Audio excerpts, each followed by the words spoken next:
Simon, envoie s'il vous plaît une voiture.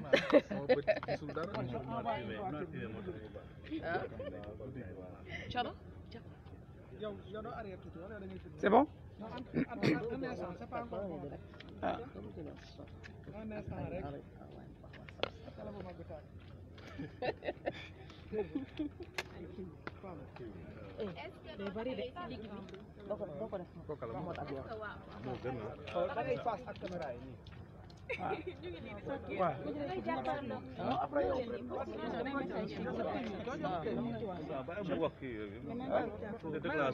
waaw man damay def ndaw rek dama dugg ci taxi yi. C'est une déclaration. C'est pas un échange de questions. Non, il pose rek je fais le point tel a été entendu diw mu ngi placement dépôt ñu mu jeex prochainement mais pas dugg ci taxi taxi moom jarul dugg waaw taxi moom jarul c'est bon allez-y rapide c'est bon. C'est bon. C'est bon.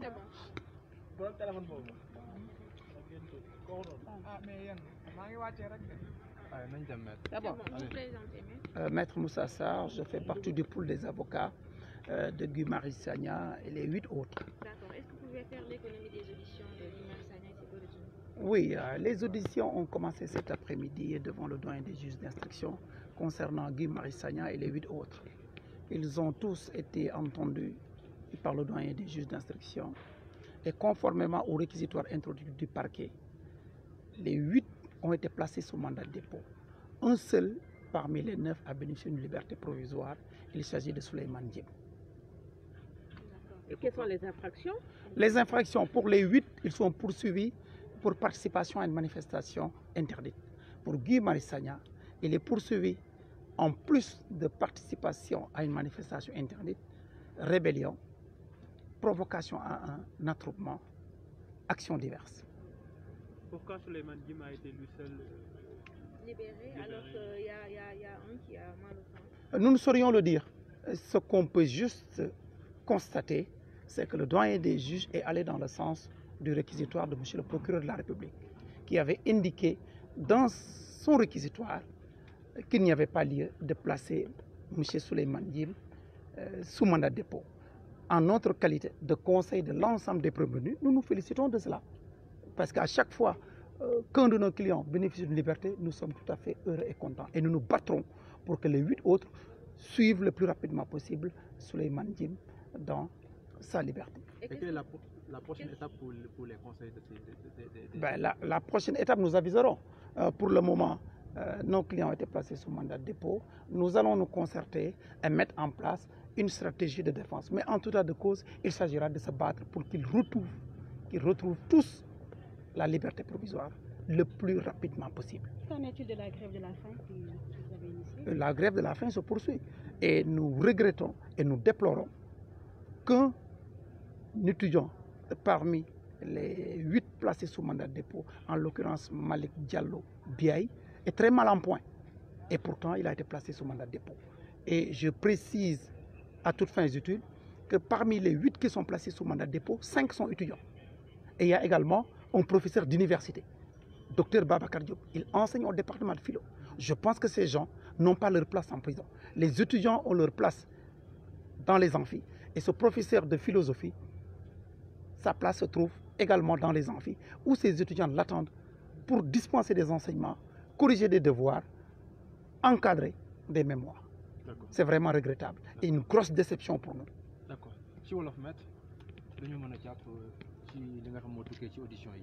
waaw li ñu mën a jàpp rek mooy ci tàkkusaan ba léegi nii ñu ngi doon déglu Guy Marius Sagna ak juróom-ñett nit yi nga xam ne yoon daf leen tegoon loxo depuis àjjuma ñoom ñëpp doyen des juges d'instruction ginnaaw bi ko procureur de la République joxe dossier bi déglu na ñëpp ci juróom-ñeent yi juróom-ñett yi doyen des juges d'instruction topp na li parquet doon sàkku procureur de la République mooy teg yóbbu juróom-ñett ñi kaso téye leen téye négandiku mu am kenn rek kuñ ci bàyyi négandiku muy Souleymane Djim. lu ñu leen di toppee. lu ñu leen di toppee mooy pour juróom-ñett yi dañ leen di toppee ne dañoo bokk ci dox ñaxtu boo xam ne yoon nanguwu ko mooy pour juróom-ñett yi waaye pour Guy Marius Sagna moom dañ ko yokkal leneen yokkal ko ne dafa jëngu ci ay homme de loi yokkal ko itam ne moom dafa fexe ba indi ay nit ñu dajaloo ci mbedd bi yokkal koy tamit ay actions diverses muy dafa def ay yeneen ni façon ñaawteef donc moom lañ ci gën a topp moom lañ gën a bëri ay tuuma yu ñu teg ci kawam ñi si des yëpp benn tuuma rek lañ teg seen kaw. taxawaay bi lan lay doon ëllëg ci avocat yi. waaw taxawaay bi ñu ngi ni taxaw mooy dinañu waxtaan suñu biir xool nan la ñuy tërale motukaay yi ñu war a jël pour fexe ñu génn nu mu gën a gaawee liñ ci mën a jàpp daal mooy ak lu mu mënti doon suñu yéene ak suñu jot seen liberté nu mu gën a gaawee li ci des nag fan yi di dëkk dinañ ci gën a waxtaan. grève de la faim bi ñu amal nag. waaw grève de la faim bi lu am la. grève de la faim mooy dañu dakkal seen lekk dañu xiifal depuis démb mu am sax kenn ci étudiants yi parce que ci ñi ñu yóbbu kaso juróom-ñett yi juróomi étudiant lañ kenn ki docteur Babacar Diop professeur la au département de philosophie dafa am crise depuis démb may terewul yóbbu nañ ko kaso. d'accord yaa ngi doon wax étudiants yi tamit seen place nekkul ci kaso gi dañ leen war a bàyyi ñu demaat ci jàng yi.